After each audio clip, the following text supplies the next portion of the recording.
কয়দিন আপনার কৃষক যদি 120 টাকা পায় থাকে পাক, সমস্যা কি? ওরা চাষ করছে এখন বেশিরভাগই তো আপনার বন্যা হইছে, বৃষ্টি হইছে, মারি গেছে। 120 টাকা বিক্রি হলে সমস্যা, আপনি খান কিনে খালি সমস্যা নাই। 120 টাকা আপনি হাফ কেজি খান নাই তো 1 পোয়া কেনেন।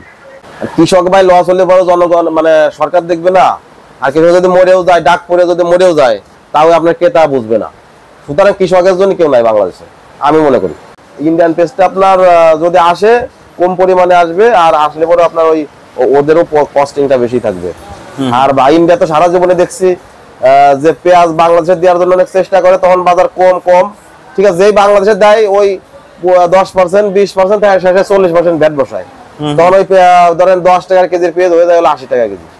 সুতরাং ওরা এখন দেওয়া শুরু করছে না, 1 সপ্তাহ 10 দিন পরে দেন ভ্যাট বসাই দিবে, তখন বলবে না 40% ভ্যাটের নিচে দেবো না। যখন দেখবে যে বাঙালি পেঁয়াজ ইন্ডিয়ানটা খাওয়া ধরছে, তখন আপনারা 40% দিবেন ভ্যাট বসায়, তখন দেখবেন ওই 40 টাকা যদি পত্তাও থাকে, তখন আবার 80 টাকা হয়ে যাবে। আরতদার, আমরা তো আরতদার জীবনে কোনো সিন্ডিকেট করেন, আপনি ভালো করে জানেন। অবশ্যই আমরা যদি 1 বস্তা বিক্রি হয়, তাহলে আমার 60 টাকা বা 70 টাকা ইনকাম হবে। আর যদি আমার ঘরে থাকে, তাহলে আমার কিন্তু লস। আমার কিন্তু ঘর ভাড়া ঠিকই 1.5 লাখ খরচ আছে আমার প্রতি মাসে। সুতরাং আমার ঘর ভাড়া উঠাইতে গেলে আমাকে মাল বেচতে হবে। ভাইয়া কেমন আছেন? ভালো আছি। ভালো আছেন ভাইয়া? তো কি অবস্থা পেঁয়াজের বাজারের আজকে ভাইয়া? পেঁয়াজের বাজার আজকে 64-65 আজকের বাজারে। তো এখন হঠাৎ করে দাম অনেকটা কম, আইপি কি আসলেই দিয়েছে? শোনা যাচ্ছে যে দিছে, অনুমোদন দিছে, কিন্তু অনুমোদিত অনেক কম, সম্ভবত 50,000 মেট্রিক টন শুনছি দিছে নাকি। 50,000 মেট্রিক টন ভারত থেকে আসবে আমাদের দেশে পেঁয়াজ। আচ্ছা, এই যে দাম প্রায় 75-80 টাকার কাছাকাছি ছিল, এই দামের কারণেই কি দেওয়াটা ঠিক হয়েছে? ধরেন 75-80, তো আমরা তো বাঙালি, 75-80 গেছে আসলে হুজুকে, কিন্তু মূলত বাজার তো 60-55, 60-65 এরকমই থাকার কথা, বা এরকমই ছিল। ওই হুজুকে পরে পাবো না, এরকম একটা ব্যাপার ছিল। হয়তো ওই কাস্টমার বেশি দামে কিনছে, যার কারণে আপনার ওই হাটের বাজারটা বাইরে গেছে, ব্যাপারেও বেশি দামে কিনছে, যার কারণে ধরেন লোকসানের সম্মুখীন হয়েছে। এখন ধরেন যে বাজারটা আছে 60-65, তো এই বাজারটা ঠিক আছে, আমার মনে হয় এরকম বাজার থাকবে, এর নিচে হয়তো আসবে না। আর এলসি আসলে তো এলসি তো আর আপনার এমনি আপনার বলবে না যে এলসি আসছে ইন্ডিয়াতে আনছি, যার যতটুকু লাগে ততটুকু এমনি নিয়ে যাও, মাগনা তো কেউ দেবে না, টাকা দিয়ে কিনতে হবে। তো ওখান থেকে কিনতে গেলে পরে আপনার ওইগুলো 50-60 টাকা কিনতে হবে। যখন 50-60 টাকা এলসি পত্তা থাকবে, তো দেশি পেঁয়াজ আপনাকে ওই 30 টাকা 40 টাকা আর হবে, আর 40 টাকা 30 টাকা আর হওয়ার কি সুযোগ আছে? নাই। কেননা এখন তো আর পেঁয়াজ আপনার চাষ হচ্ছে না বা উৎপাদন হচ্ছে না, ঠিক আবার 5 মাস পরে 4 মাস পরে যায় আবার তখন মরি কাটা লাগাবে, তখন হবে। সুতরাং আপনার ইচ্ছে করলে তো বাজারটা আপনার একবারে কমে বা হয়ে গেল, এরকম কোনো থাকবে না। আপনার হয়তো এরকম 50-60 টাকা, এখন তো ধরেন ওই যাদের 1 মন পেঁয়াজ ছিল চাঙে কাঁচা পেঁয়াজ, এখন ওই পেঁয়াজ হয়ে গেছে হলো 25 কেজি, 26 কেজি, 28 কেজি হয়ে গেছে, মানে এই মনে ধরেন 10 কেজি 12 কেজি করে ঘাটতে হয়ে গেছে। তাই তখন 40 টাকা কেজি বেচা, আর এখন 80 টাকা কেজি বেচা প্রায় সেম কাছাকাছি। সুতরাং এখন কিন্তু 40 টাকা কেউ বেচবে না বা 30 টাকা কেউ বেচবে না, বা এরকম হওয়ার সুযোগ নাই। মানে এখন আপনার একটাই বুঝতে হবে জিনিস, যে এখন পেঁয়াজ আমদানি বাইরে থেকে আমদানি হতে পারে, কিন্তু বাংলাদেশে এখন উৎপাদন হচ্ছে না। উৎপাদন হতে গেলে 3-4 মাস লাগবে মুড়ি কেনার সময়। হ্যাঁ, মুড়ি কেনার সময়। আর তাছাড়া ইন্ডিয়ান পেস্টটা আপনার যদি আসে কম পরিমাণে আসবে, আর আসলে পরে আপনার ওই ওদেরও কস্টিংটা বেশি থাকবে। আর ইন্ডিয়া তো সারা জীবনে দেখছি যে পেঁয়াজ বাংলাদেশে দেওয়ার জন্য অনেক চেষ্টা করে, তখন বাজার কম, ঠিক আছে, যেই বাংলাদেশে দেয় ওই 10%, 20% শেষে 40% ভ্যাট বসায়, তখন ওই ধরেন 10 টাকার কেজির পেঁয়াজ হয়ে যায় 80 টাকা কেজি। সুতরাং ওরা এখন দেওয়া শুরু করছে না, 1 সপ্তাহ 10 দিন পরে দেন ভ্যাট বসাই দিবে, তখন বলবে না 40% ভ্যাটের নিচে দেবো না। যখন দেখবে যে বাঙালি পেঁয়াজ ইন্ডিয়ানটা খাওয়া ধরছে, তখন আপনারা 40% দিবেন ভ্যাট বসায়, তখন দেখবেন ওই 40 টাকা যদি পত্তাও থাকে, তখন আবার 80 টাকা হয়ে যাবে। সুতরাং এত আমি মনে করি না যে আমারই কি বাজার কমবে, তবে 60-এর মধ্যে বাজারটা থাকবে, হয়তো ওই 80-90 টাকা আর হবে না বাজার, ওই রকমের হবে না, 60-65-70-এর মধ্যেই থাকবে। আচ্ছা আচ্ছা, এখন বাজারটা নিয়ন্ত্রণে থাকবে বা এরকম থাকবে। আর এলসি যদি আসে, মনে করেন এলসির সাথে দেশি এলসি হয়তো 5 বস্তা কিনবে, দেশি পেঁয়াজ 5 বস্তা কিনে নিয়ে যাবে কাস্টমার, কারণ ওই কাস্টমার ওই হোটেলে যারা খায় তারা তো বেশিরভাগ এলসিটা খায়, আর দেশি পেঁয়াজটা আবার সাধারণ মানুষ তো বেশিরভাগ আপনার দেশি পেঁয়াজটা খায়। আর দেশি পেঁয়াজের স্বাদের সাথে তো আর এলসি পেঁয়াজের তুলনা করেন, সবসময় আপনি দেখবেন যে এলসি থেকে 10 টাকা হলে বেশি থাকবে দেশি পেঁয়াজ। সুতরাং দেশি পেঁয়াজ অল টাইম বেশি থাকবে না, মাঝে একবার অনেক 3-4 বছর আগে এরকম এলসি পেঁয়াজের দাম বেশি ছিল, দেশি পেঁয়াজের দামটা কম ছিল, কিন্তু এখন আর সেই সুযোগ নাই। এখন আপনার এটা যদি 65 হয়, দেশি এলসি পেঁয়াজ হবে 50 বা 55, দেশি পেঁয়াজের বাজারটা সবসময় বেশি থাকবে। তো এলসি পেঁয়াজের ভাইয়া আসলে এখানে আসলে আনুমানিক কত টাকা খরচ পড়তে পারে? বা এটা এরকম 50-এর উপরেই পড়বে, 50-60 টাকা পড়বে। ও তাইলে তো এইটা 70 এর কাছাকাছি বিক্রি 70 আমি তো আমরা আগেই বললাম যে 60 এর নিচে 60 উপরে 65 70 এরকমই থাকবে বাজার। হয়তো নিয়ন্ত্রণের বাইরে যাবে না, ওই 80 টাকা 90 টাকা 100 টাকা যে যার ইচ্ছা মতো ওই খুচরা পর্যায়ে যারা বিক্রি করছে তারা তো বেশিরভাগই কয়েকদিন মনে করে আমরা বেশি 70 টাকা, ওরা আমাদের কাছে 70 টাকা নিয়ে লাগাইছে 80 90 টাকা কেজি। যার কারণে বাজারটাই যে সরকার বা সাধারণ যারা ক্রেতা আছে তারা মাথা টাথা খারাপ হয়ে গেছে। কিন্তু আমরা কিন্তু বেশি দামে বিক্রি করিনি, আমরা 70 60 65 এরকম বিক্রি করছি। আমরা কমে বিক্রি করছি, বাট ওরা যায় হলো বেশি দামে বিক্রি করছে যারা খুচরা পর্যায়ে। যার কারণে আপনার বাজারটা অস্থিতিশীল, এটা অস্থিতিশীল এক পর্যায়ে করে রাখছে। আর আমরা তো ধরেন আড়তদার, আমরা তো আড়তদার জীবনে কখনো সিন্ডিকেট করেন, আপনি তো ভালো করে জানেন। কারণ আমরা যদি এক বস্তা বিক্রি হয় তাহলে আমার 60 টাকা বা 70 টাকা ইনকাম হবে, আর যদি আমার ঘরে থাকে তাহলে আমার কিন্তু লস। আমার কিন্তু ঘর ভাড়া ঠিকই 1.5 লাখ খরচ আছে আমার প্রতি মাসে। সুতরাং আমার ঘর ভাড়া উঠাইতে গেলে আমাকে মাল বেচতে হবে।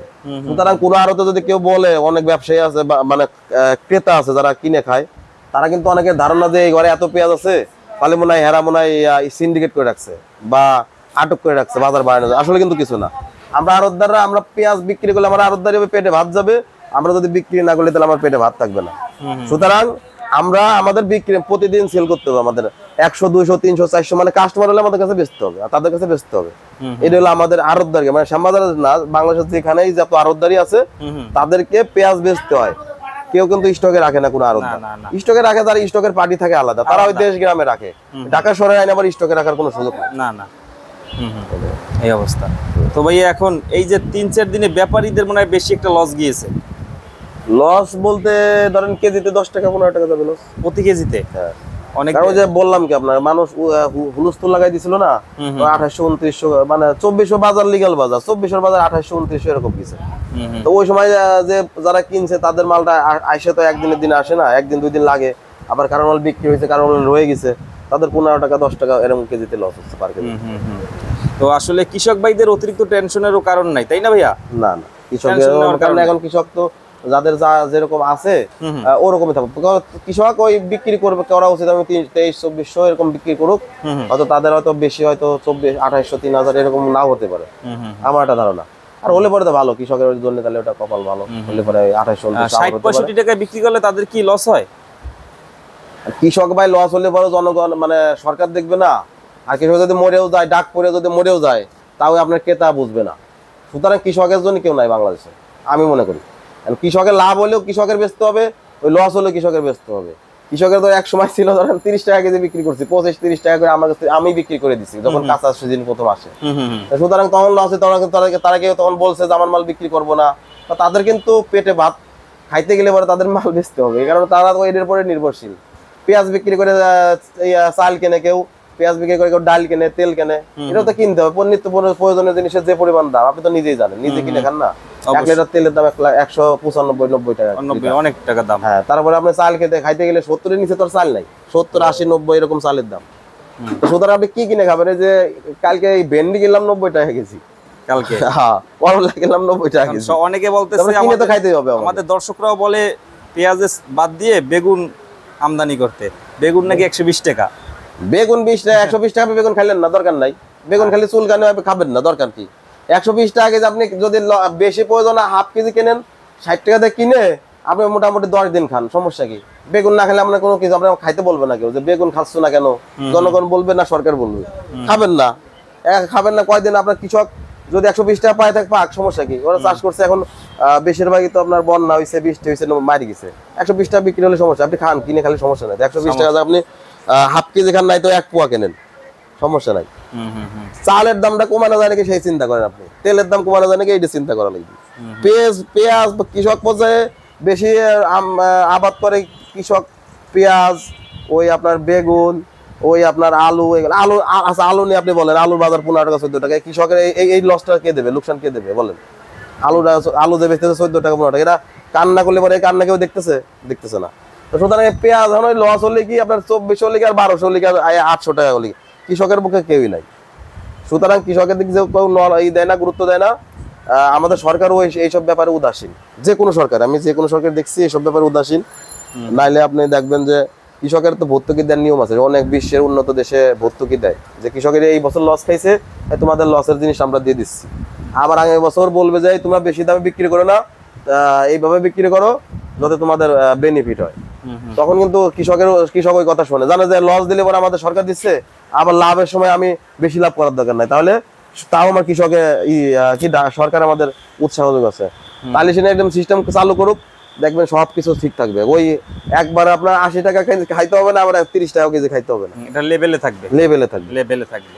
আর আমার বাংলাদেশে তো দেখেন এই রমজানের সময় আপনি এখন সোলার ডাল কিনবেন 40 টাকা 50 টাকা কেজি, রমজানের সময় আসলে 100 টাকা কেজি। কেন? এর কারণ কি? ওই সময় খায় না, সারা বছরই খায়, মানুষ সারা বছরই খায়, কিন্তু ওই সময় একটা সিন্ডিকেটের একটা ব্যবসায়ী যারা আছে, যারা সুযোগ নেয়। কিন্তু এর কারণ কি? এটা মনিটরিং করতে পারে না সরকার, বা এগুলো সরকার এইসব ব্যাপারে উদাসীন। এই জন্য সবকিছু বাজার লেভেল প্লেইং ফিল্ড যদি না থাকে, আমরা এগুলো বাজারে আসলে নিয়ন্ত্রণ করতে পারি না। কারণ ওরা নিয়ন্ত্রণ করবে, ওরা ওদের চিন্তা করে যে সরকার চিন্তা করে ওদের লাভের, ঠিক আছে, আর জনগণ চিন্তা করে যে আমরা কম খাবো, কিন্তু জনগণের জন্য তো সরকার চিন্তা করে। এটা আমি দেখতেছি, মানে বয়স তো প্রায় 35 হয়ে গেছে, অনেকদিন ধরে তো দেখতেছি যে এই অবস্থা বাংলাদেশে। আচ্ছা, তো ভাই আজকে সর্বোচ্চ কত বিক্রি করলেন? আজকে 65-66 টাকা বিক্রি করছি, তো ওটা বাজার না, 65 বাজার। 65 বাজার। আচ্ছা, এইটা ওই দামটা কমার কারণে, এলসির কারণেই?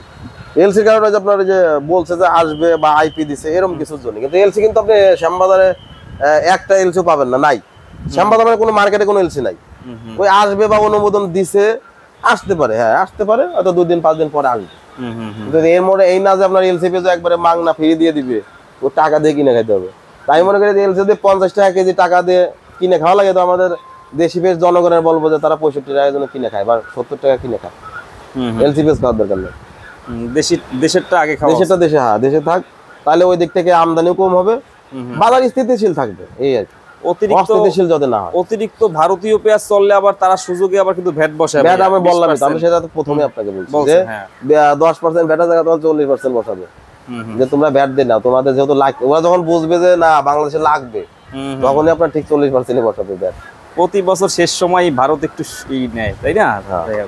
এটা ব্যবসার পলিসি, এটা ভারত না শুধু আপনার।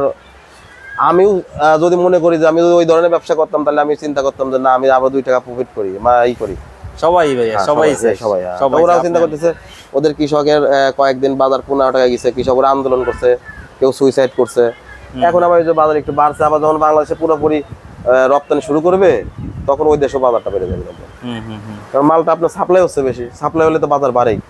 আমাদের যেমন এখন বাজার বাড়ছে, কারণ এখন চাহিদা বাড়ছে, উৎপাদন তো আর বাড়ে নাই। উৎপাদন যা ছিল এখন কমতেছে, আর উৎপাদন, এই জন্য বাজারটা বাড়তি আছে। আরো 4 মাস আছে মুড়ি কাটার বাকি ভাইয়া। এটা তো আপনার আগস্ট, শ্রাবণ মাস গেল আজকে, বাংলা হিসাবটা করি, আমাদের বাংলা হিসাবে চলে। ভাদ্র, আশ্বিন, কার্তিক, অগ্রহায়ণ, হ্যাঁ 4 মাস পরে। 4 মাস পরে। এই 4 মাসে তো আমাদের দেশে যে পেঁয়াজ ছিল, যত আমি তো জানি, আমার জানা মতে, আমি তো প্রত্যেকটা কৃষকের সাথে আমার আছে, যোগাযোগ আছে, ব্যাপারীদের সাথে যোগাযোগ আছে, যারা স্টক করে রাখে তাদের সাথে যোগাযোগ, সবার সাথেই তো। তারা সবাই বলতেছে পর্যাপ্ত পেঁয়াজ আছে। তো এই মুহূর্তে এলসিটা আমি মনে করি বোকামি। এখনো অনেক ব্যবসায়ী আছে, তারা তো না খাই মরে যাচ্ছে, তারা তো চিন্তা করতেছে এলসি না আসলে তো তাহলে আমরা আর 6 মাস পরে তো আমাকে না খাই আমাদের শেষ হয়ে যাবে, এই চিন্তা ভাবনা করে তারা বলতেছে এলসি গুরুত্ব দিছে, যা গেলছে আসুক। আমি চাই আসুক, সমস্যা না, আসলে পরেও আমি মনে করি না কৃষকের এতটা টেনশনের কিছু আছে। কারণ ওই বাজার আর 1200-1400 হবে না, কাঁচা বাজারের তখনকার সময়, আর এখন আর হবে না। এখন বাজারটা 2000-এর উপরে থাকবে। যাক, 2000 উপর থাকলে তো কৃষকের জন্য একদম মানে ওই বাইচে থাকবে আর কি। 2000-2200 থাকলে বাইচে থাকবে। কারণ ওই সময় 1200 বেচা, এখন 2200 বেচা, একই কথা। একই কথা না, একই সেম, কোনো ডিফারেন্স নেই। এই যে এখন যে ঘাটতি ভাইয়া, ঘাটতি ওইটাই তো বলতে আছে, তো ঘাটতি তো সবাই বুঝবে না। আবার বৃষ্টিতে তো সমস্যাটা বেশি হয়। 10 কেজি 15 কেজি, আরেক মাস পরে আরো 5 কেজি ঘাটবে না, 15 কেজি আবার ঘাটতি আছে। আচ্ছা, বৃষ্টির সময় তো আবার নষ্টটা বেশি হয়, তাই না ভাই? বৃষ্টি এখন তো আর বৃষ্টি হলে পরেও তো আপনার চাঙে আছে, এখন তো আর বৃষ্টি লাগে না। কিন্তু বৃষ্টি ওই যখন পেঁয়াজটা হয়েছে, তখন বৃষ্টি পড়লে পেঁয়াজ তো পচনশীল জিনিস, ওই তখন একটা নরম হয়ে নষ্ট হয়ে যায়, কালা হয়ে যায়, পচে যায়, এরকম। আচ্ছা আচ্ছা, ওরকম তো হয়েছেই হয়। আচ্ছা, তো ভাই সর্বশেষ কি বলতে চান এক কথায় কৃষকদের উদ্দেশ্যে বা ব্যাপারীদের, তাদের কিভাবে পেঁয়াজগুলো সংগ্রহ করতে? বলবো যে মনোবল হারানো যাবে না, আগামীতেও আপনারা চাষাবাদ করবেন। বাজার ওই মনে করেন যে একটু কম থাকলেই ভয়ে যে না সামনের বার চাষ করব না, এরকম কোনো চিন্তা ভাবনা করার দরকার নেই। চাষবাস আপনারা করেন, পেঁয়াজের দাম থাকবে, ওই 60-এর নিচেও আসবে না আমার ধারণা। আপনারা এত ভয় পাওয়ার কিছু নেই, কারণ এলসি পেঁয়াজটাও কিন্তু পত্তা বেশি পড়বে, 50-এর উপরেই পড়বে আমার জানা মতো। ওরা 50 বেচলে আমরা 60 বেচতে পারবো, সমস্যা নেই। দেশি পেঁয়াজ ওই 10 টাকা বেশি খাবে, বুঝছেন? বেশি লাভটা কৃষকের হবে না, মোটামুটি থাকবে যাই। মানে ওটা তো কৃষকের দোষ না, বাজার যে 28-29 হয়েছে এটা কিন্তু কৃষকের দোষ না। কৃষকের আমরা তো আগে বললাম যে আমরা বাঙালি হুজুকি চলে, ওই ব্যাপারীরা একটু বেশি দামে কিনছে, আর ওই ক্রেতারাও মনে করেন যা 2 কেজি লাগবে 5 কেজি নিচে আপনাদের 150 টাকা কেজি হয়ে গেল মনে হয়, যার কারণে বাজারটা বাড়ছে। এটা কৃষকের দোষ না, এটা দোষ মনে করেন যে আমরা সাধারণ ক্রেতাদের। আবার কিছু ব্যাপারীরা হয়তো ভাবছে, ব্যাপারীরা তো সবসময় আশায় থাকে যে না আটা 1 টাকা 2 টাকা আমাদের লাভ হোক, তাদেরও তো বাল বাচ্চা আছে, তাদের তো এগুলো আশা করে তারাই করতেছে ব্যবসা। ব্যবসায়ীদেরও দোষ দিলাম লাভ নেই, ভাগ্যর এই ব্যাপার আর কি। তো ঠিক আছে ভাইয়া, অসংখ্য ধন্যবাদ আপনাকে। ধন্যবাদ ভাইকে, অনেক মূল্যবান কথা বলার জন্য ধন্যবাদ। ভাইয়াদের শপের নাম অপু ট্রেডার্স, ঢাকা শ্যামবাজার। ভাইয়ের নাম মিঠুন ভাই। থ্যাংক ইউ ভাইয়া। ঠিক আছে।